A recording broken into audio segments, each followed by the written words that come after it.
নমস্কার দর্শক বন্ধুরা, রেপ স্পোর্টস বাংলায় আপনাদের সবাইকে স্বাগত। আমি দেবাশিস। আপনারা সবাই জানেন যে আগামী 16ই সেপ্টেম্বর মোহনবাগান সুপার জায়ান্ট তাদের এএফসি চ্যাম্পিয়ন্স লিগের অভিযান শুরু করবে তুর্কমেনিস্তানের দল আহালেপকের বিরুদ্ধে। অপরদিকে ইস্টবেঙ্গল সুপার কাপের জন্য তাদের প্রস্তুতি শুরু করবে সেপ্টেম্বরের 20 তারিখ। দুই দলের বিষয় নিয়েই কিন্তু আমরা আলোচনা করতে চলে এসেছি প্রাক্তন ইস্টবেঙ্গল এবং মোহনবাগান ফুটবলার, প্রাক্তন ভারতীয় ফুটবলার মেহতাব হোসেনের কাছে। অবশ্যই মেহতাবদা, তোমাকে প্রথমেই যেটা জিজ্ঞেস করব যে তুমি কিভাবে দেখছো যে ইস্টবেঙ্গলের যে অবশ্যই ডুরান্ড কাপে আমরা জানি যে ডার্বিতে অত ভালো খেলে জয়, কিন্তু তারপরে ডায়মন্ড হারবারের ম্যাচে খারাপ খেলে মানে সেরকম আশানুরূপ পারফরমেন্স না করে ছিটকে যাওয়া, এখন আবার যেটা হচ্ছে যে দিয়ামান্তাকসকেও ছেড়ে দিয়েছে। সুতরাং ওভারঅল এখন সুপার কাপের জন্য কিন্তু আবার নতুন উদ্যমে শুরু করতে হবে। দেখো, ফার্স্ট অফ অল টিমটা খুব ভালো করেছে, যেটা কোচ চেয়েছে সেইগুলোই তোমার কোচকে দেওয়া হয়েছে, অস্কারকে। এরপরে রেজাল্ট পুরোপুরি কোচ এবং প্লেয়ারদের হাতে। লাস্ট যখন থেকে আইএসএলে এসছে একমাত্র সুপার কাপ ছাড়া কোনো খুব একটা ভালো সাকসেস নেই। এবছর প্রচুর এক্সপেকটেশন আছে, প্রচুর আশা আছে দর্শকদের কে এই টিমটা খুব ভালো রেজাল্ট করবে, এই টিমটা খুব ভালো তোমার খেলবে এবং দর্শকদের কিছু উপহার দেবে 2025-26-এ। তো আশা করি, আমরা সবাই আশাবাদী যে ইস্টবেঙ্গল টিম এবছর খুব ভালো রেজাল্ট করবে। এটা দেখো, ফুটবল হচ্ছে আনপ্রেডিক্টেবল গেম। খুব ডিফিকাল্ট বলা যে তুমি কোন ম্যাচ জিতবে, কোন ম্যাচ হারবে। নকআউট ম্যাচে যে কোনো টিম জিততে পারে। লাস্ট হয়তো আমরা 2-1 রেজাল্ট দেখেছি। মেবি টাই ব্রেকারে যদি যেত, এক্সট্রা টাইম যেত, টাই ব্রেকারে যেত, মেবি হয়তো সেখানে যদি হেরে যেত, তো হতে পারে। কিন্তু লিগ একটা ম্যারাথন লিগ অনেকগুলো ম্যাচ থাকে, ম্যাচ বাই ম্যাচ যেতে হবে, ম্যাচ বাই ম্যাচ ভাবতে হবে কি কোন ম্যাচ আমাদের কি করতে হবে। কিন্তু সুপার কাপ তোমার ইস্টবেঙ্গলের কাছে খুব ইম্পর্টেন্ট, ইভেন অস্কারের কাছে খুব ইম্পর্টেন্ট। সুপার কাপ যদি জিততে পারে তাহলে কিন্তু টিমের মোরাল বুস্ট আপটা, টিমের কনফিডেন্সটা অনেকটা আগিয়ে থাকবে আইএসএল খেলার আগে।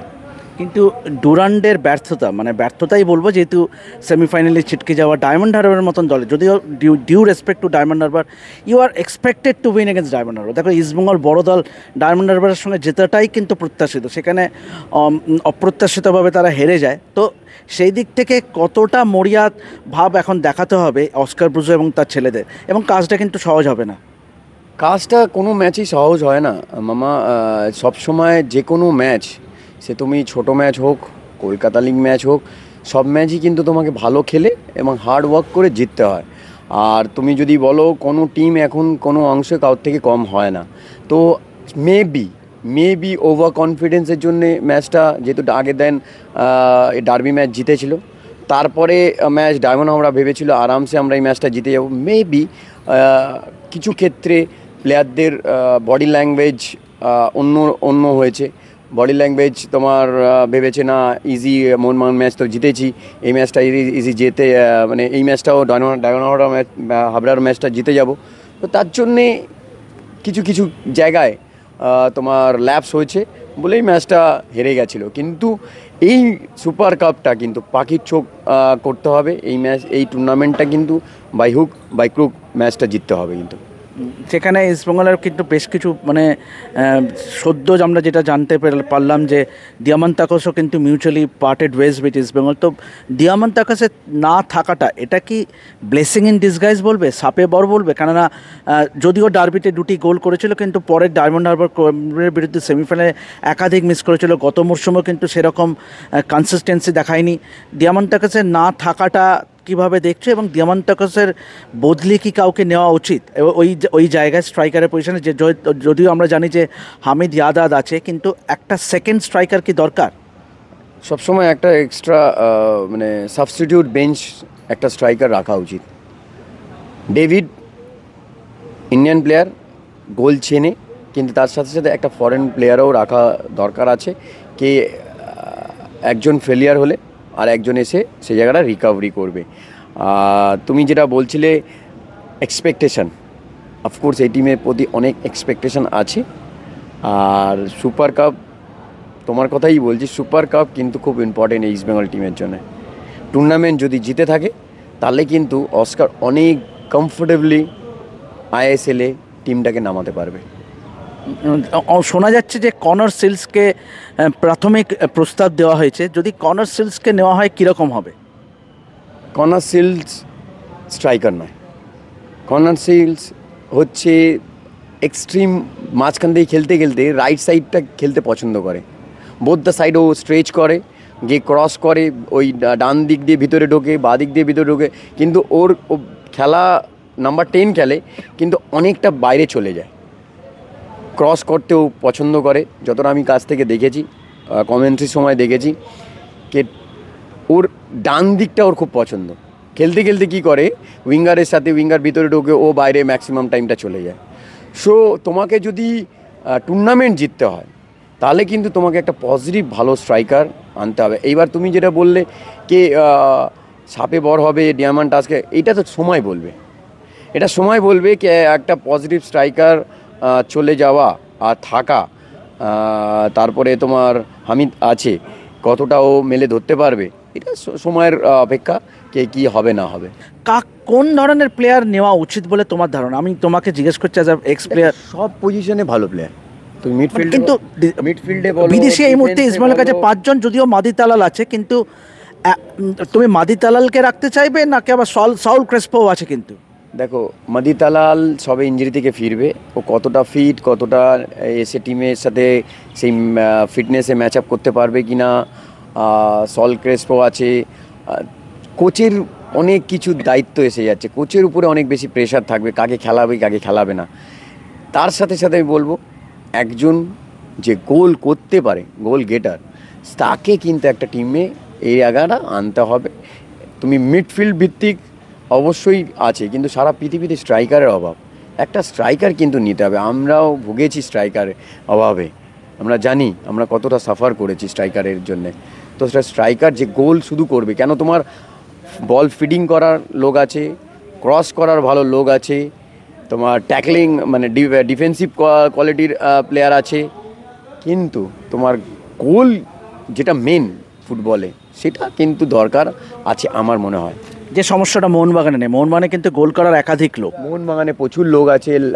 উইঙ্গার থেকে মনবীর গোল করতে পারে, লেস্টন গোল করতে পারে, তোমার কামিংস গোল করতে পারে, ম্যাকলারেন গোল করতে পারে। তো এই গোল করা, আবার রবসন রবিনিও চলে এসছে, গোল করার লোক অপশন অনেক বেশি আছে, এখানে গোল করার লোক অপশনটা খুঁজতে হবে। তোমার এবারে যদি মোহনবাগান প্রসঙ্গে আসি, যে অবশ্যই একটা বড় চ্যালেঞ্জ, একটা দেশের সম্মান জড়িয়ে আছে, যে এএফসি চ্যাম্পিয়ন্স লিগের অভিযান শুরু করছে মোহনবাগান। তো তোমার মনে হয় কি মোহনবাগানের যে দল, যদিও ডার্বিতে যখন হেরেছিল তখন দলটা কিন্তু অতটা তৈরি ছিল না, কিন্তু লাস্ট তারপরে কিন্তু প্রিপারেশন কিন্তু বেশ জোর কদমে হয়েছে। তোমার কি মনে হয় যে কতটা চ্যালেঞ্জিং থাকবে বা কতটা মানে এক্সপেকটেশন থাকবে যখনই মোহনবাগান মাঠে নেবে, ভালো করার আশাই রাখে সমর্থকরা? দেখো, দেখে বোঝা গেছে কে যখন ডুরান্ট খেলতে নামে তখন এক্সপেকটেশন অনেক হাই ছিল। এই টিমটা তার আগে অনেক ট্রফি দিয়েছে, সাকসেস আছে, কিন্তু একটা কম্প্যাক্ট সাইড, একটা বোঝাপড়া টিমের মধ্যে অনেক বেশি। কেন দীর্ঘ বছর ধরে ইন্ডিয়ান প্লেয়ার একসাথে খেলছে, আমার মনে হয় খুব একটা অসুবিধা হওয়ার কথা না। তোমার অনেক ব্যালেন্স যেভাবে একটা টিম হয় আর কি, তুমি দেখবে যখন খেলে তারা একসাথে উঠছে টিম, একসাথে টিম নামছে, মানে একটা আন্ডারস্ট্যান্ডিং যদি না থাকে। এইবার তুমি ডার্বি ম্যাচে যদি বলো, তখন সবাই কিন্তু এসছে, ওয়েট গেইন করে এসছে, তোমার ফিট নয়। এইবার আমার মনে হয় অনেক টাইম পেয়ে গেছে, এএফসি কাপে আমার মনে হয় খুব একটা প্রবলেম হওয়ার কথা নয়। কিন্তু যেই টিমের সাথে খেলা সেটা কিন্তু আমাদের অফকোর্স আমাদের দেশের সম্মান নিয়ে যাবে, দেশের হয়ে খেলতে যাবে। কেন এএফসি চ্যালেঞ্জ তখন ইন্ডিয়া ভার্সেস অ্যাব্রড হয়ে যাচ্ছে, এশিয়ার মধ্যে যে কোনো কান্ট্রি, ইরাক হোক, ইরান হোক, যে কোনো কান্ট্রির সাথে কিন্তু আমাদের দেশকে ওরা রিপ্রেজেন্ট করছে। সো এইটা একটা গর্বের বিষয়। আমার মনে হয় টিমটা ডুরান্টের পরে অনেকটা টাইম পেয়ে গেছে, ফিট হয়ে যাবে, আশা করি খুব ভালো রেজাল্ট করবে। কিন্তু তোমার কি মনে হয় যে রবিনিওকে নাম্বার 10-এ খেলানো উচিত, নাকি যেহেতু দু প্রান্তে উইংয়েও খেলতে পারে, আবার নাম্বার 10 হিসেবেও খেলতে পারে, গোল করতেও পারে? না, নাম্বার 10 এই টিমটা যেহেতু তোমার একে গ্রে স্টুয়ার্টকে ছেড়ে দিয়েছে বলে নাম্বার 10 আমার মনে হয় রবিনকে খেলানো খুব আইডিয়া হবে। কেন উইং হচ্ছে তোমার দুটো উইংয়ে প্রচুর ওয়ার্কলোড নিতে হয়, যেটা লিস্টন আর মনবীর করতে থাকে। এই দুজনকে তুমি ছড়িয়ে দিলে তাহলে কিন্তু খুব ডিফিকাল্ট হয়ে যায়। কেন ট্র্যাক ব্যাক করার জন্যে মনবীর আর লিস্টন হচ্ছে বেস্ট এখন ইন্ডিয়ার মধ্যে। তোমার মেহতাব সিং যদিও কোচ আগের দিনে এফসি গোয়ার বিরুদ্ধে প্রস্তুতি ম্যাচে তাকে সেন্ট্রাল ডিফেন্সে খেলেছে, কিন্তু মেহতাব রাইট ব্যাকেও খেলতে পারে। তোমার কি মনে হয় যে রাইট ব্যাকেই মেহতাবকে খেলানো হচ্ছে এবং দুই বিদেশিকেই সেন্ট্রাল ডিফেন্সে খেলানো হচ্ছে, টম অলরেডি আর আলবার্টো রড্রিগেজকে? আমার মনে হয় ডিফেন্স কোনো সময় ব্রেক করা উচিত না। কেন যেহেতু একটা এরম প্লেয়ার যে ডিফেন্সে খেলতে পারে, রাইট ব্যাকও উইং ব্যাকেও খেলতে পারে, রাইট স্টপারও খেলতে পারে, তো আমার মনে হয় টম অলরেড আর তোমার আলবার্টো রড্রিগেজকে দুজনকে সেন্ট্রাল ডিফেন্স খেলানো উচিত। এই দুটো আশিস রায়না আর মেহতাব সিং। দেখো, যদি এএফসি কাপ ম্যাচ বলো, আমি সবসময় গো ফর মেহতাব সিং। কেন মেহতাব সিং? তার ডিফেন্সিভ কোয়ালিটিটা ভালো, স্ট্রং আছে, ইয়ারে ভালো আছে, দাঁড়িয়ে খেলতে পারে। কেন তোমাকে এএফসি কাপ ম্যাচে তুমি অল আউট তুমি যেতে পারবে না। অল আউট যে তুমি যাচ্ছ, তোমার ওই জায়গাটা হোল হয়ে যাবে। রিকভারি স্পিডটা খুব দরকার, সেইখানে আমার মনে হয় মেহতাব সিংকে খেলালে ভালো হয়। তোমার কি মনে হয় যে আহালেপকে তুর্কমেনিস্তানের দল, তারা কিন্তু লিগ, তাদের দেশে কিন্তু লিগ চলছে এই মুহূর্তে, তারা খেলার মধ্যেই আছে, আজকেই তারা শহরে চলে আসবে এবং তারা অ্যাক্লিমেটাইজ করারও একটা সময় পাবে 2-3 দিন। তো সেই দিক থেকে প্রথম ম্যাচটা কতটা চ্যালেঞ্জিং হবে? যদিও ঘরের মাঠে খেলা, যুবভারতীতে মোহনবাগানের মোহনবাগান প্লেয়াররা সমর্থন পাবে, আশা করা যায় 40-50 হাজার লোক হবে। তো প্রথম ম্যাচটা কি কতটা কঠিন হবে কেন যে কোনো টুর্নামেন্টের প্রথম ম্যাচটা কিন্তু খুব ইম্পর্টেন্ট হয়। দেখো, 12 ম্যান অলওয়েজ কাজে দেয়, 12 ম্যান অলওয়েজ সাপোর্ট করে টিমকে।